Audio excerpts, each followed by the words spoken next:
Hello guys, welcome back again.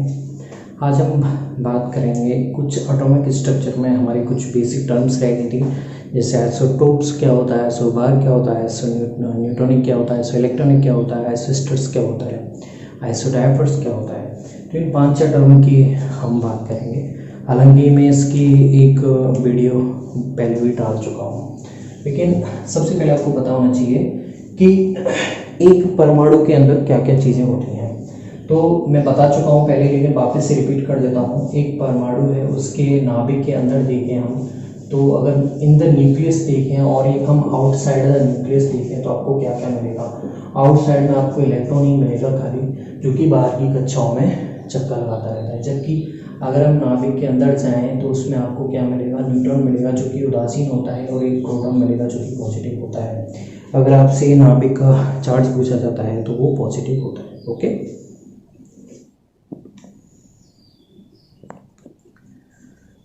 It clear? Okay, let's see. तो हम चलते हैं आगे। अब न्यूट्रॉन प्रोटॉन, अब मैंने बताया था आपको आवेश अगर कैसे निकालना है।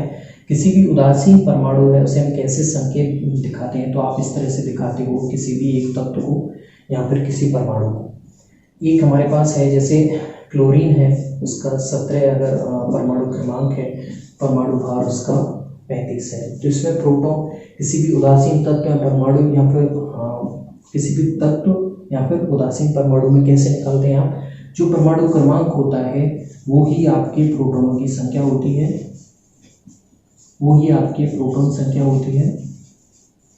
और जो परमाणु क्रमांक प्रोटॉन संख्या होती है, एक उदासीन परमाणु या तत्व में प्रोटॉन संख्या इलेक्ट्रॉन संख्या के बराबर होती है।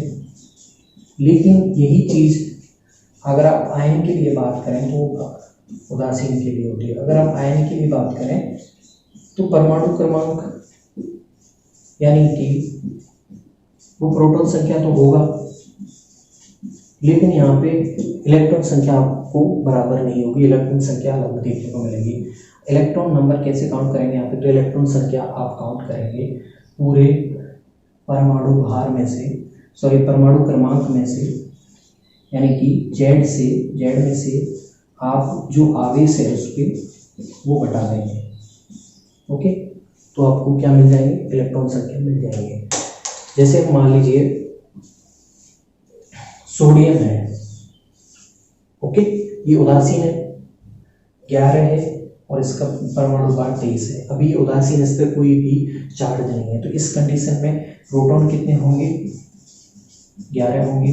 इलेक्ट्रॉन कितने होंगे, मैंने बता चुका हूँ पहले, उदासीन है तो प्रोटॉन इलेक्ट्रॉन की संख्या बराबर होगी।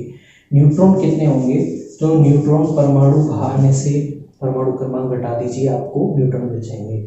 या फिर आप प्रोटॉन, ठीक है, तो 23 में से आप 11 घटाएंगे तो आपको 12 न्यूट्रॉन मिल जाएंगे।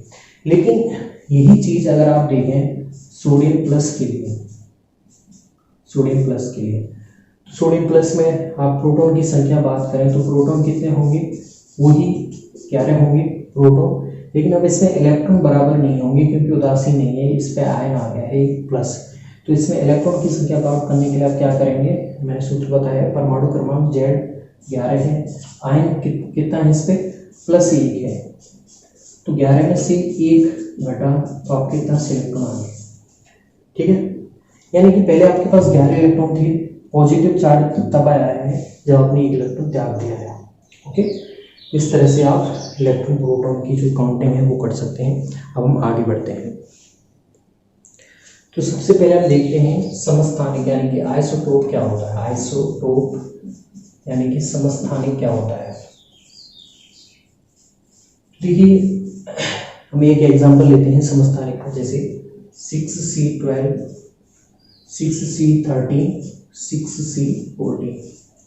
तो यहाँ पे आपकी क्या है, एक ही एलिमेंट है, एक ही तत्व है, आप रासायनिक या फिर एक ही परमाणु बोल सकते हैं। तो बेसिकली एक ही तत्व है जिसमें आप अलग अलग रूप देख सकते हैं। जिनमें आप देखो तो हम बताते हैं प्रतीक कैसे लिखते हैं, ZXA। एक्स क्या है यहाँ पे, रासायनिक संकेतक है तत्व का। जेड क्या है, उस तत्व का परमाणु क्रमांक है। ए क्या है, वो परमाणु द्रव्यमान है। Okay okay. अब यहाँ पे देखिए एक कार्बन तत्व है, एलिमेंट है, और उसमें आपको क्या देखने को मिल रहा है, परमाणु क्रमांक सभी में सेम है, यानी कि परमाणु क्रमांक सभी में सेम है, same in same element, element भी कार्बन भी सेम है तो परमाणु क्रमांक सेम है, लेकिन परमाणु द्रव्यमान क्या है यहाँ पे डिफरेंट है, देख सकते हो 12, 13, 14 अलग अलग है। अगर आपके पास में एक ऐसे तत्व दिया जाए जिसमें प्रोटॉन यानी कि उसमें परमाणु क्रमांक समान है, प्रोटॉनों की संख्या समान है, लेकिन उसका परमाणु भार अलग अलग है, ठीक है। तो इसमें कहने का मतलब है इसमें न्यूट्रॉन है वो अलग अलग होंगे, इसमें न्यूट्रॉन कितने हैं 6 है, इसमें कितने हैं 7 है, इसमें कितने हैं 8 है, ओके। तभी आपका परमाणु द्रव्यमान कहने का मतलब है एटॉमिक मास होता है आपका प्रोटॉन की संख्या प्लस न्यूट्रॉन की संख्या। तो न्यूट्रॉन अलग होंगे तभी तो आपको द्रव्यमान अलग अलग मिलेगा, क्योंकि प्रोटॉन तो तीनों में सेम है, सभी में सेम मिलते हैं समस्थानिक में, प्रोटॉनों की संख्या यहाँ पर परमाणु क्रमांक सेम मिलता है, परमाणु द्रव्यमान अलग अलग होता है। अगर हम बात करें आइसोबार्स की यानी कि समभारिक की, ओके दिख रहा है ना आपको, ओके ओके। अब बात करते हैं समभारिक, इसके एग्जांपल लेते हैं हम, जैसे 19 के और एक का हम ले लेते हैं कैल्शियम, ठीक है। तो इसमें अब क्या है, एलिमेंट अलग अलग हैं, पोटेशियम अलग है, कैल्शियम अलग है, तो आप स्टार्टिंग में दोनों अलग अलग हैं जबकि पहले में सेम थे। तो अगर हम इसमें देखें हमारे संकेतक से, जैसे हमने यहाँ देखा था, तो इसमें आप देख सकते हो ये क्या है कि परमाणु क्रमांक है, तो परमाणु क्रमांक क्या है यहाँ पे डिफरेंट है, एक में 19 है, एक में 20 है, लेकिन सॉरी ये नहीं है, ये जेड है परमाणु क्रमांक, लेकिन यहाँ पे परमाणु द्रव्यमान देखें यानी कि एटॉमिक मास जैसे हम ए से शो कर रहे हैं वो यहाँ पे क्या है सेम है, 40 है, इसमें भी 40 है, यानी कि ये सेम है। यानी कि कहीं अलग अलग तत्वों में जब परमाणु द्रव्यमान समान होता है और परमाणु क्रमांक अलग अलग होता है तो उसे क्या बोलते हैं हम समभारिक, ओके। ये हमारा आइसोबार्स हो गया, आइसोटोप हो गया। अब हम देखेंगे अगली टर्म। चलिए अब हम बात करते हैं हमारे अगली टर्म की, जिसका नाम है आइसोन्यूट्रॉनिक, ओके। तो आइसोन्यूट्रॉनिक में क्या होगा, यहाँ पे देख सकते हो आइसो सम न्यूट्रॉनिक जिसका नाम है, इससे नाम से पता चल रहा है यानी कि न्यूट्रॉन की संख्या इसमें समान होगी, और न्यूट्रॉन की संख्या में पहले बता चुका हूँ, परमाणु भार में से आपको परमाणु क्रमांक घटाना है बस। तो इसमें परमाणु क्रमांक कितना है, क्रमांक कितना है, 1 है, 2 है, परमाणु भार कितना है, 3 है, 4 है, तो न्यूट्रॉनों की संख्या क्या होगी, भार में से इसमें से क्रमांक घटाना है आपको, 3 - 1 4 - 2, तो न्यूट्रॉन की संख्या कितनी आ जाएगी 2 और 2। तो दो अलग अलग ऐसे तत्व जिनमें न्यूट्रॉनों की संख्या समान होती है तो उसे बोलते हैं आइसोन्यूट्रॉनिक। दूसरा एग्जांपल लेते हैं हमारा, दूसरा लेते हैं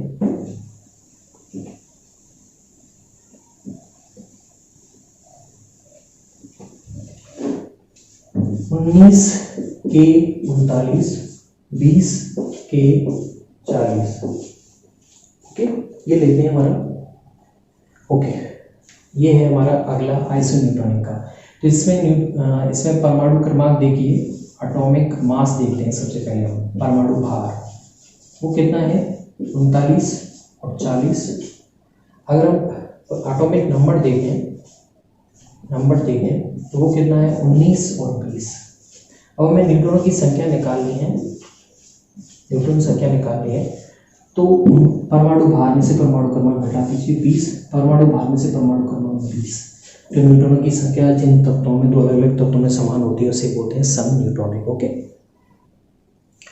अब हम हमारी अगली टर्म की तरफ बढ़ते हैं जिसका नाम है आइसो इलेक्ट्रॉनिक यानी कि सम इलेक्ट्रॉनिक, जिसे हिंदी में बोलते हैं सम इलेक्ट्रॉनिक। तो इसके नाम से पता चल रहा है यानी कि इसमें इलेक्ट्रॉन की संख्या समान होगी। तो दो ऐसे अलग अलग तत्व जिसमें इलेक्ट्रॉनों की संख्या समान हो, दो अलग अलग ऐसे एलिमेंट या फिर आयन भी हो सकते हैं, या फिर दो अलग अलग कंपाउंड भी हो सकते हैं जिसमें इलेक्ट्रॉनों की संख्या समान होती है। जैसे क्लोरीन है 17 इसका परमाणु क्रमांक होता है यहाँ, लेकिन यहाँ पे एक इसने ले लिया है तो इसलिए ये नेगेटिव आ रहा है, तो इसमें इलेक्ट्रॉनों की संख्या कितनी होगी 18 होगी। ओके, सॉरी माइनस नहीं है, ऑर्गन है खाली। ऑर्गन जिसका परमाणु क्रमांक होता है ये उदासीन है, इसका परमाणु क्रमांक होता है 18, तो इसमें उदासीन है तो जितने प्रोटॉन होंगे तो उतने ही इलेक्ट्रॉन होंगे, इसीलिए इस दोनों में इलेक्ट्रॉन की संख्या समान है। अगर हम कंपाउंड की बात करें तो हाइड्रोजन में कितना होता है, एक इलेक्ट्रॉन होता है, तो 1 × 2 2 इलेक्ट्रॉन, और ऑक्सीजन में कितना होता है, परमाणु क्रमांक 8 होता है, तो उसके कितने इलेक्ट्रॉन होंगे 8, तो 10 मिल जाएंगे आपको यहाँ पे इस कंपाउंड के। अब NH3 की निकालते हैं तो नाइट्रोजन का परमाणु क्रमांक 7, पूरा उदासीन है ये, आयन नहीं है, तो हम 7 ही लिखेंगे, जो प्रोटॉनों की संख्या के समान होगा। हाइड्रोजन में एक होता है 1 × 3, तो 7 + 3 10, तो ये आपके इलेक्ट्रॉनों की संख्या समान होगी। तो जिन तत्व आयन या फिर यौगिकों में इलेक्ट्रॉनों की संख्या समान होती है उसे क्या बोलते हैं हम, सम इलेक्ट्रॉनिक। ओके गाइस, अब हम हमारी अगली टर्म पे जाते हैं जिसका नाम है आइसोस्टर्स। आइसोस्टर्स होता है ये थोड़ा अलग है, हमने देखे आइसोबार्स, समबारिक जिसके नाम से पता चल रहा था, उसमें द्रव्यमान समान होगा, सम न्यूट्रॉनिक न्यूट्रॉन समान होगा, सम इलेक्ट्रॉन जिसमें इलेक्ट्रॉन समान होगा, समस्थानिक जिसमें परमाणु क्रमांक समान होगा। लेकिन आइसोस्टर्स में क्या होता है, इसमें अणुओं की संख्या समान होती है, अणुओं की संख्या, ठीक है, और साथ में यहाँ पे इलेक्ट्रॉन की संख्या भी समान होती है।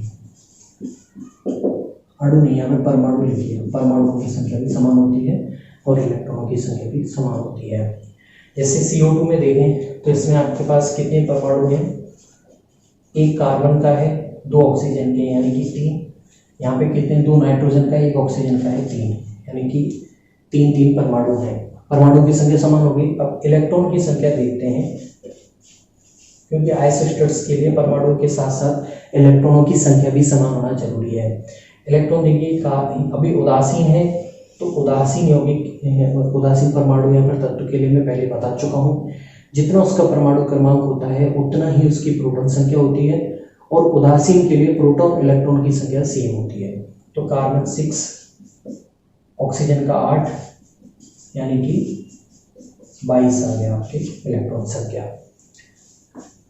नाइट्रोजन में कितने होते हैं, 7 × 2, क्योंकि 2 बार है, ऑक्सीजन में 8, 14 + 8 यानी कि 22, यानी कि परमाणुओं की संख्या दोनों में सेम है और इलेक्ट्रॉन की संख्या भी सेम है। तो ऐसे 2 मॉलिक्यूल यौगिक या फिर आयनों को आप क्या बोलते हैं, आइसोस्टर्स बोलते हैं। कैल्शियम ऑक्साइड, कैल्शियम में परमाणु देखिए यहाँ पे 2, यहाँ पे भी 2 परमाणु, कैल्शियम और ऑक्सीजन, पोटेशियम और क्लोरीन। अब इसमें देखिए 20 कैल्शियम के इलेक्ट्रॉन, ऑक्सीजन के 8, तो 28 हो गए टोटल।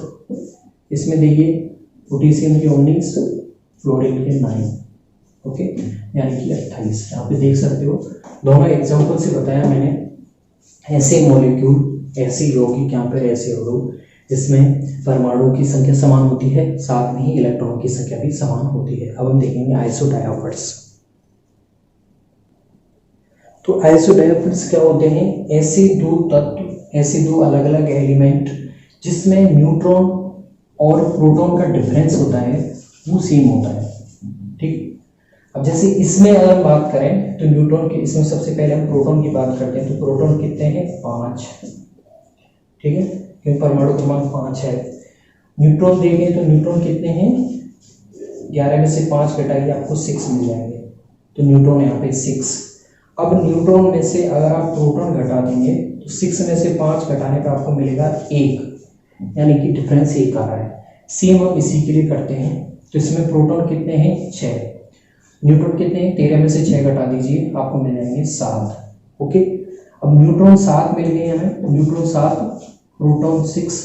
अब न्यूट्रॉन प्रोटॉन का डिफरेंस ज्ञात कर लीजिए, 7 में से 6 गए, बचे 1, यानी कि ये कैसे हैं दोनों, आइसोडायोफर्स है, क्योंकि इन दोनों में न्यूट्रॉन और प्रोटॉन का डिफरेंस समान आ रहा है। दूसरा एग्जांपल करते हैं,